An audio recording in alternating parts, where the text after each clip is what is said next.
Hey all, Wardrobe here talking about the singling campaign. So the singling campaign is a one, not even a full map campaign game that was found in a magazine probably, just on one map like this. I was playing online with Rich. Takes place in November or December of 44. This is the first scenario of it. So it's December, 6 December 44. So right before the singling France.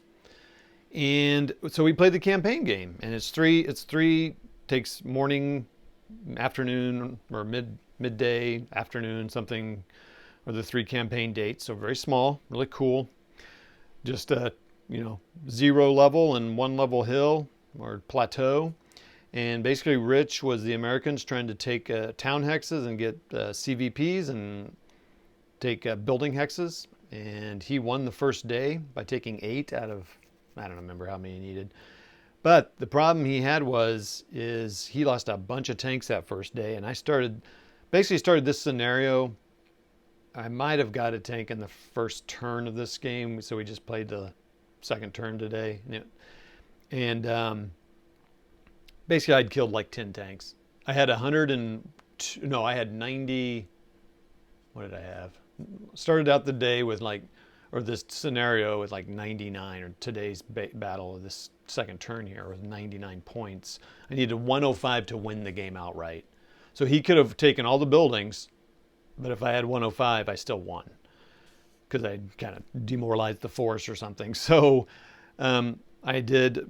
Spoiler alert, I did win the game. We played on Vassal. Sorry to do the Vassal thing on my camera, but I don't want to record my screen and do all that business. So we ended in a fun way. We ended in a kind of a typical ASL way. Very fun, goofy, feels a little cheap, but that's fine. So basically, I had just a bunch of conscripts in this buildings at this point. He has all elite. He was pretty much just going to go bloop, bloop, bloop. But at some point I was going to take some guys out. There was going to be some death and it would just add to that CVP. So he was so tight there that he kind of reached a point of having to be really super conservative. So he was keeping his tanks in motion. So two things happened. One, I took out a tank with a mortar, with an 80 millimeter OBA mortar. I had to roll a whatever, and I rolled snake eyes. Oh, he should have rolled his sniper. Shoot. Got to pay attention to these things. But I took out a tank. So that put him at 102. I then took out a squad. Okay, this is really how the game ended. He had some guys that had gone berserk at the end of his turn. He came across here, got into melee with some dudes. Fortunately, they meleeed. They didn't get each other. He was a conscript squad, a 9-1 leader, and he was a 9-2 leader, but that didn't matter when he's berserk, and an elite half squad. I think that's right. Well, they close combated. They ended up meleeing, meaning they were going to this next turn. So they were here. He had guys fire in on that hex. I thought about doing that. Well, here's the thing, and here's why he did it. And I don't disagree with him necessarily. We both had, it was pretty low, small numbers, because when you're berserk, you lose your leadership value, if we understand it correctly. So he was both 10 morale. So he had to roll pretty low on his close combat roll, and he thought, I'm going to fire. His thinking was not weird. If he rolls in there, he's got a 10 morale. Pretty likely he's going to pass that. I had a conscript and a 9-1. So my leader may survive, but my conscript's going to break. Okay, that's in fact what happened. My conscript broke from the fire. My leader survived. He rolled with 3 shots because he got raid on this machine gun and fired in there. For his morale rolls, he rolled a 10, 11, and 12. So in 10 and 11, and then that 12, he rolled a 12 on the leader, and then rolled for the wounding, and he killed him. So the half squad broke when it broke again, and the leader broke because he got wounded and died. And so he basically gave me the victory by shooting his own guys.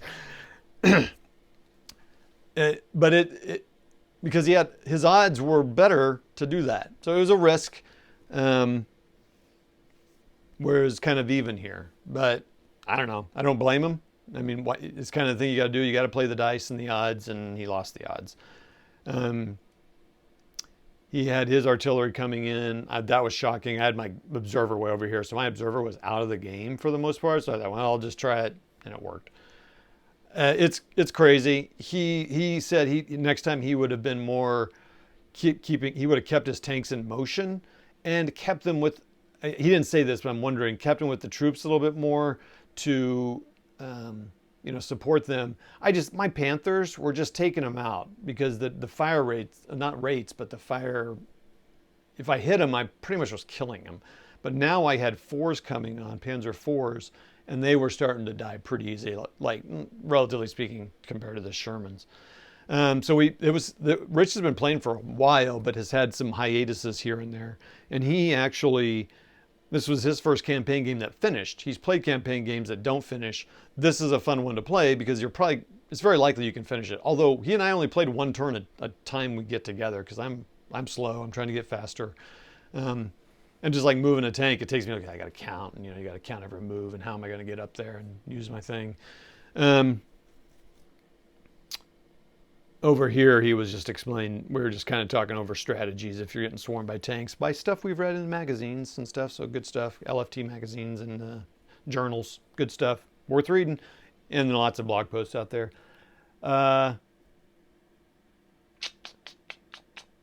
And what else I want to say? So fun. We finished singling. The Germans held the day. If that hadn't happened, again, it's very likely I would have hit that 105 number, like in 1, 2, 3, 4, 10 turns.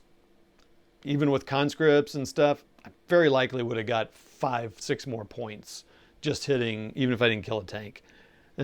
So anyway, good stuff. This is the reason I have all my ASL kit, is to play the historical ASL games, which means I also need to buy that HASL book, the electronic HASL book that has all the rules, including these. So each historic ASL comes with its own rules, and they're all in there. So this one was just 3 pages in that HASL, but then you got Redberry, all the HASLs the hassles they have.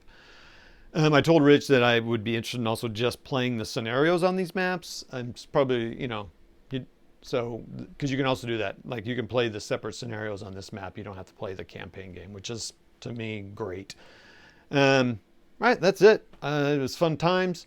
Appreciate you watching. Subscribe, thumb up, click up, drum up, do the business. All right, thanks all. And so Rich is prepping for a tournament.